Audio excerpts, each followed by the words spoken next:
everybody, Cindy A. Lewis here, and it is day 15, December 15th.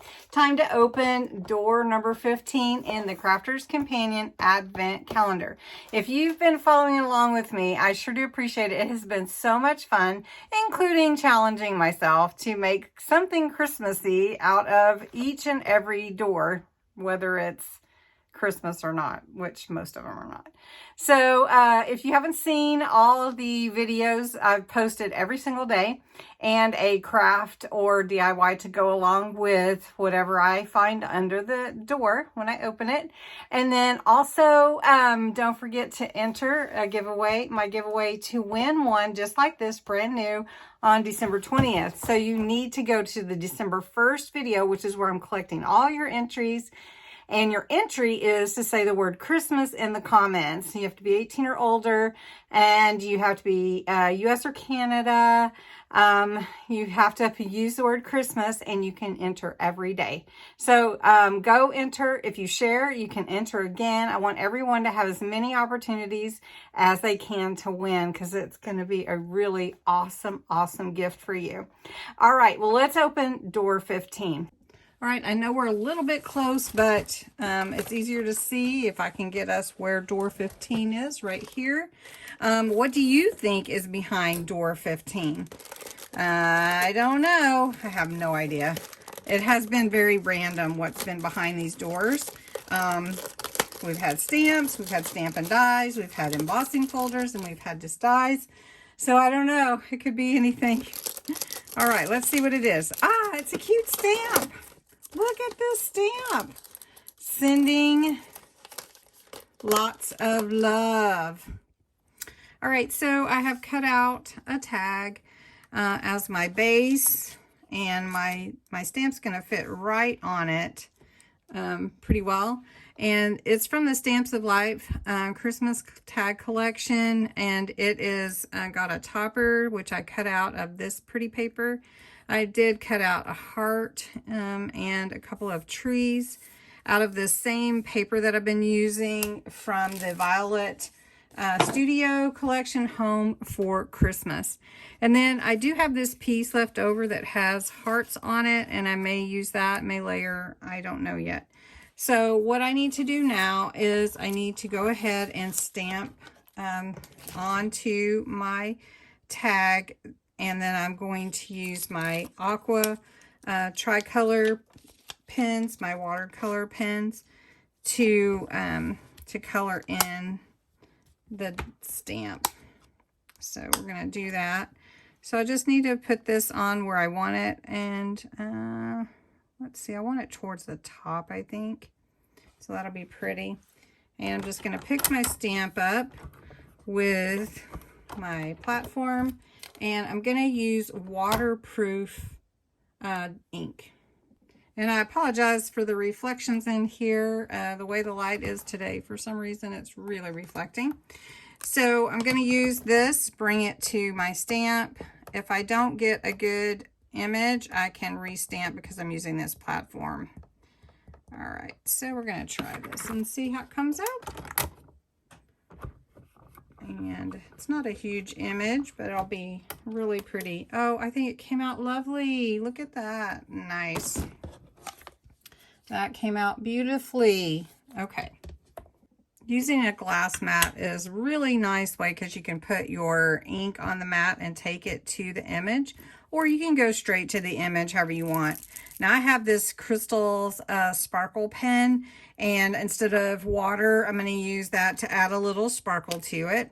So it just comes out this nib here, and I just dip it in. So I'm going to use some very light pink, I think, for the flower, or maybe try this. Let's just try this. Let's just go bold.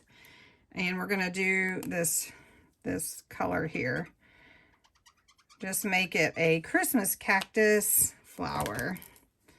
I'm sure that's probably not what it was intended, but we can make it what we want it to be. And that's how we see it. So I'm going to put the darker color towards the center and then pull out to be lighter around the edges of the flower. And if you don't get enough, you can always come back and get more, because having it a little bit colored is okay, but it is Christmas, so I'm trying to go with that. And you know, those Christmas cactus have really beautiful flowers, so we can pretend that it's one of those. So I'm just going to put a little bit more color, and I think I'm going to zoom it in a little bit for you. That way you can see a little better. All right, so this is going to dry, and I like that. That's good. So then I need some green, and I've got this green here. Oops. And it has the the bud green, the meadow, and the darker green called green.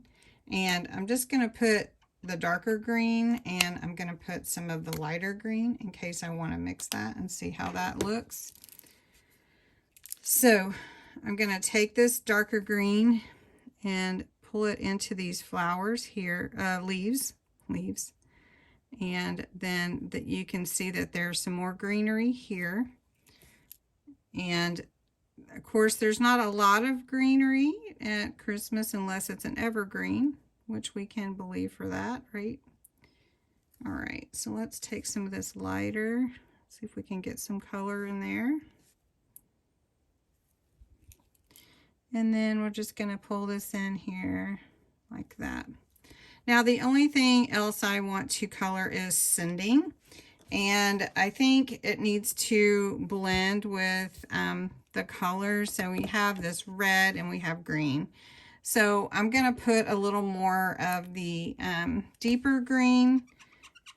I think that's what I'll do so that it can go with the other colors. So I'm going to have a darker color here and here. And then I'm going to pull this dark this way around the edges. So you can see that. All right, and then I want to get some of that off and just pull in the color lightly. So if I find I need a little bit more, then I can do that. Now, another thing too that you can do with these is you can go straight onto the paper. And if you want to take some off, you can just add some water and take it off. That's not bad. I think it's good. Does it need a little green down there at the bottom, I think. I think maybe it needs a little more color. Put a little at the top too. A little more. That looks good. Very pretty. Of course, then I'll keep working, so maybe I should stop. And it's sparkly too. Nice. All right. So I'm going to put my pens away for the moment. And now we want to go ahead and assemble the tag how we want it. So I'm going to think about that just a minute and let this dry a second too. All right, I've tried several different things looking at my tag.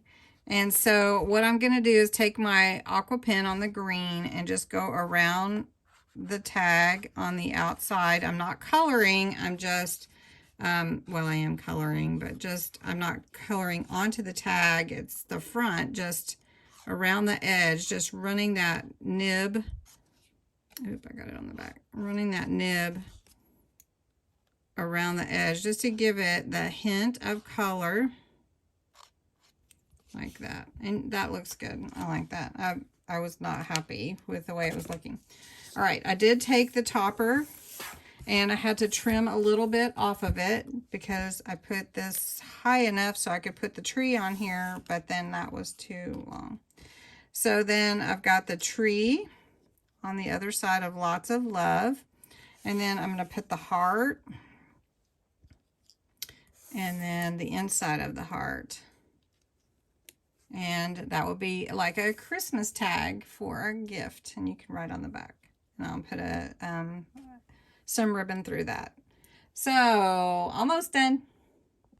All right, there it is. Here's the little tag. It's not glued. The topper's not glued. Ran the ribbon through, a green ribbon to kind of pull that green together. It's got this same paper here for the hearts, and then just colored that with watercolor markers. So it looks good. And it's got a little sparkle to it, and a little aqua pen around the edges to bring out that green. So I think that turned out pretty good for day 15. Let's see what's behind, what size the door is for day 16. So we're not opening door 16 yet. Right, door 16 is on the right-hand side here. And it's a little smaller than door 5, but just about the same. And I wonder what's behind there. Don't tell if you know. And maybe it's a stamp and die, or maybe it's a big stamp. I don't know. So anyway, we'll see what's behind door 16 tomorrow. I hope you'll come back. Don't forget to enter, and thanks so much for watching.